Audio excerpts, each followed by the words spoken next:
E aí, pessoal do Mega Dicas Enem, aqui é Leandro e hoje, filosofia, abordaremos Sócrates e os sofistas. Para entender este tema, é necessário compreender o contexto histórico do surgimento do pensamento de Sócrates e os sofistas. A Grécia passava por uma mudança. Surgiam cada vez mais as polis, que eram as cidades-estados independentes. Cada cidade tinha a sua autonomia e as pessoas, os cidadãos, participavam de discussões sobre a cidade, sobre a polis, nas ruas, nas praças, nas vias públicas. É nesse contexto, mais precisamente em Atenas, que vai nascer Sócrates, por volta de 469 a.C. Os sofistas, por outro lado, vai surgir justamente para ensinar a arte de falar bem a esses cidadãos. Então, os sofistas eram mestres que ensinavam, recebiam remuneração por isso. Então, eles eram considerados os primeiros professores que tem-se notícia.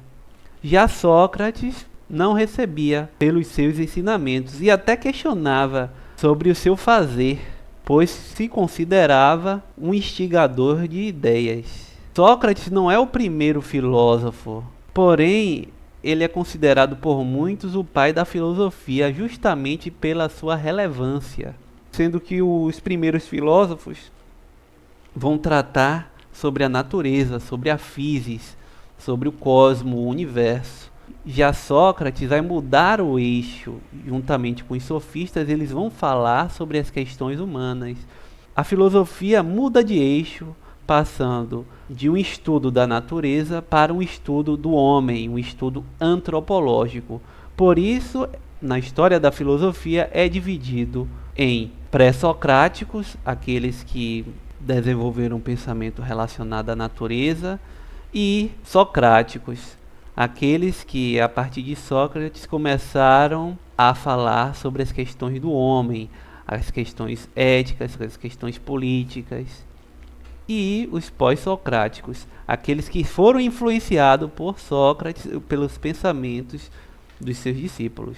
Uma característica do pensamento socrático é que ele buscava conceitos universais. Ele queria chegar a uma verdade única e, a partir de questionamentos, de diálogos que ele fazia com seus interlocutores, ele chegava cada vez mais a uma fundamentação por aproximação. Porém, ele não chegava a uma conclusão, deixando aberto as possíveis respostas, o que leva a um pensamento não dogmático. Já os sofistas entendiam que a verdade mudava, era relativa. O conhecimento era entendido a partir da limitação do homem. Não era algo divino e os homens não poderiam alcançar através de uma essência, e sim buscar no valor da comunidade o compartilhamento de ideias, as verdades que poderiam variar. E os sofistas, eles ensinavam justamente a falar bem e convencer os seus interlocutores. Sócrates não escreveu nada em vida.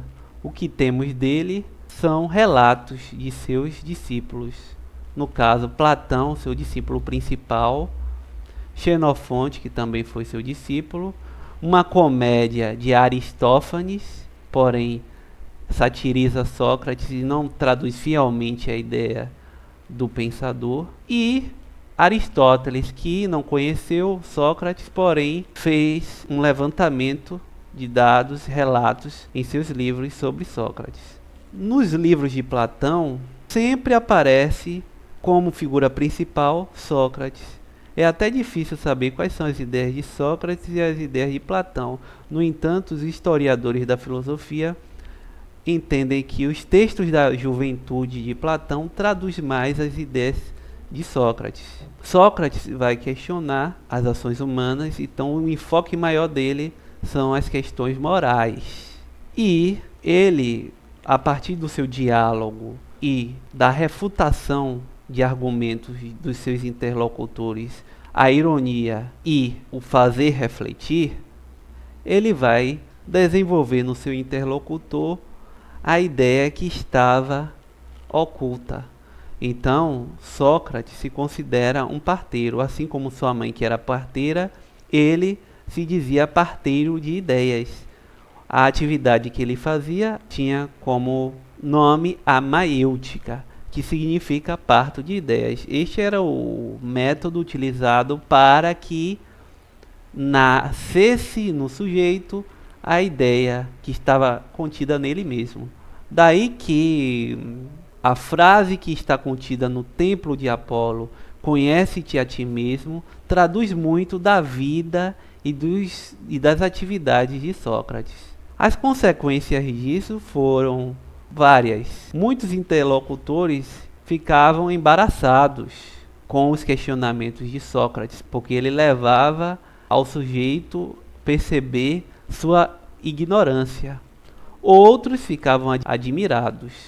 Muitos seguiam Sócrates, sobretudo jovens, e outros constrangidos.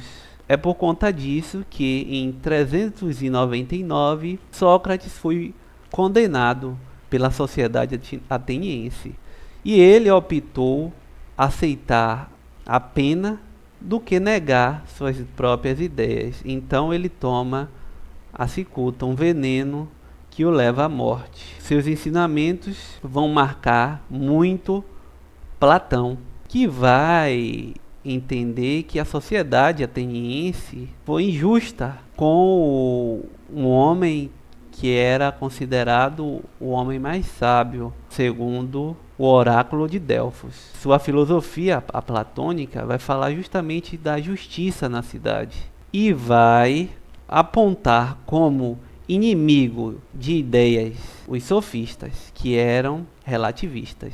Então Platão vai colocar Sócrates como aquele que buscava o conhecimento, a essência, e os sofistas como aqueles que tentavam ludibriar, usar as palavras para convencer.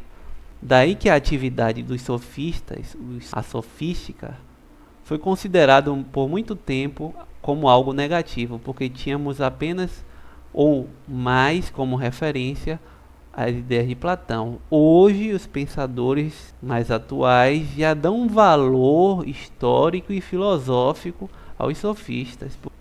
E o que esses sofistas ensinavam? Eles recebiam pelos seus ensinamentos, que normalmente pagavam jovens ricos. Eles ensinavam tudo, diversos saberes, e sobretudo a retórica e a oratória. Os principais sofistas são Protágoras, Gorgias e Trasímaco. Da síntese das ideias desses pensadores, podemos separar aqui uma frase de Sócrates: uma vida sem exame ou sem reflexão não é digna de ser vivida. Então, o sujeito deve buscar o autoconhecimento. Sócrates era aquele que provocava esse autoconhecimento nas pessoas, através do diálogo. Já os sofistas temos a frase: o homem é a medida de todas as coisas. Frase essa de Protágoras, principal sofista, pela qual revela a ideia de que o homem é que compreende, o homem que conceitua e o homem é o que define. Então a verdade está associada ao entendimento desse sujeito, que está dentro de uma sociedade, dentro de uma cultura e compartilha de coisas afins. Então, gente, é isso aí, pessoal. Espero que vocês tenham gostado. Deem um like, inscreva-se no nosso canal, siga-nos nas redes sociais e um abraço, tchau!